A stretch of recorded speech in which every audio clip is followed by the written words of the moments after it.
Hi, this is Chippy from Mint Moves at IDF 2009 in San Francisco. I got hold of the Archos 9 this evening. This is the Intel Atom-based tablet device, and we got it for the night. So I'm just going to give you a quick overview of it and show you some of the features, some of the things we've discovered while we've had it in the last few hours. So you might have seen this before. 1024x600 8.9-inch screen based on the Intel Atom, as I said. And it's really in the style of a tablet PC, but I don't know if I'd really call it a tablet PC. No true tablet PC features on this, but touchscreen is there. So let's quickly go over the device, zoom in, and I'll show you around the device. So let's give you a quick run around the device then. On the right hand side we've got a power button at the top. We've got a very good optical mouse pointer here. I don't know if you can see the mouse pointer moving, but this is a really accurate mouse pointer which really helps with two-handed use scenarios. So if you're lazy like me, you just don't have to take your hands off the side, because on the left hand side you've got the left and right mouse buttons. Above that you've got an on-screen keyboard button which brings up the Archos on-screen keyboard here. This isn't a Windows 7 on-screen keyboard. You've got a Control-Alt-Delete button, 1.3 megapixel camera there, and speakers on the top left and top right there.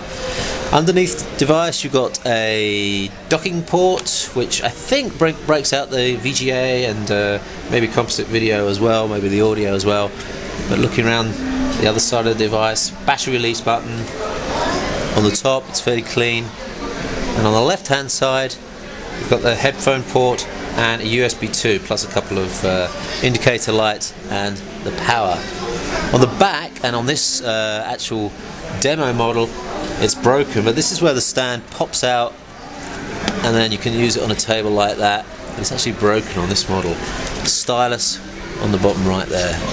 So this battery pack you see here is about, I think, 20 watt hours. It's difficult, the actual capacity is not specified on it, but what it looks like is that it's bringing 3 to 4 hours of real Wi-Fi on battery life. So 60 gig hard drive in this one.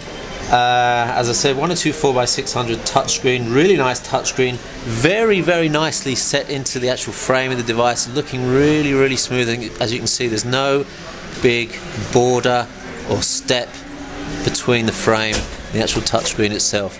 Not a very glossy screen, it's slightly matte, which is really nice to see because there's been a lot of very glossy screens on UMPCs and mids lately, which makes it actually a little bit more usable, maybe outside as well. So no SD card slot on this. He double checked. No SD card slot on this, so you can't actually put anything directly in here, but you've got the USB port for an adapter there. So we've been looking at the software on the device. It doesn't seem to be anything special in terms of software. This is Windows 7 Starter Edition on here. So no touch features, tablet touch features, so no touch to right click as I can see at the moment, and no Windows 7 keyboard.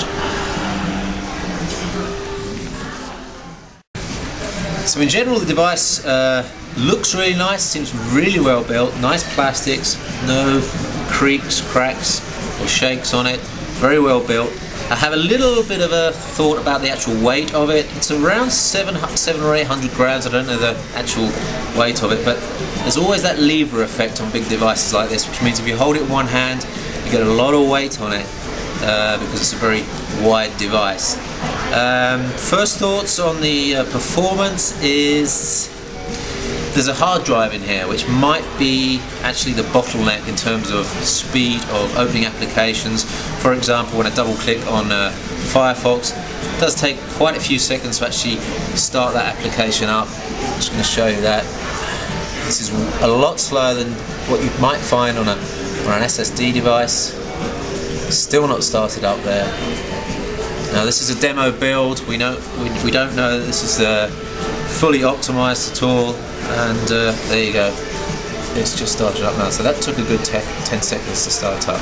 In general though, really nice looking device, nicely beveled on the edges, and looks really thin. It's incredibly good looking, but we'll have to see about about the performance. Price we don't know yet. We think it's going to be around £500, $600, sorry, 600 euros, which could be even more in dollars. And we don't know if it's going to have 3G or whether there's going to be a version with an SSD or Windows Home Premium on it. So that's the Archos 9 UMPC. It's due to be available very soon, and we'll try and get some more detailed thoughts, more testing done in the next few days. So this is Chippy with Mood Moves at IDF 2009 San Francisco with the Archos 9 UMPC.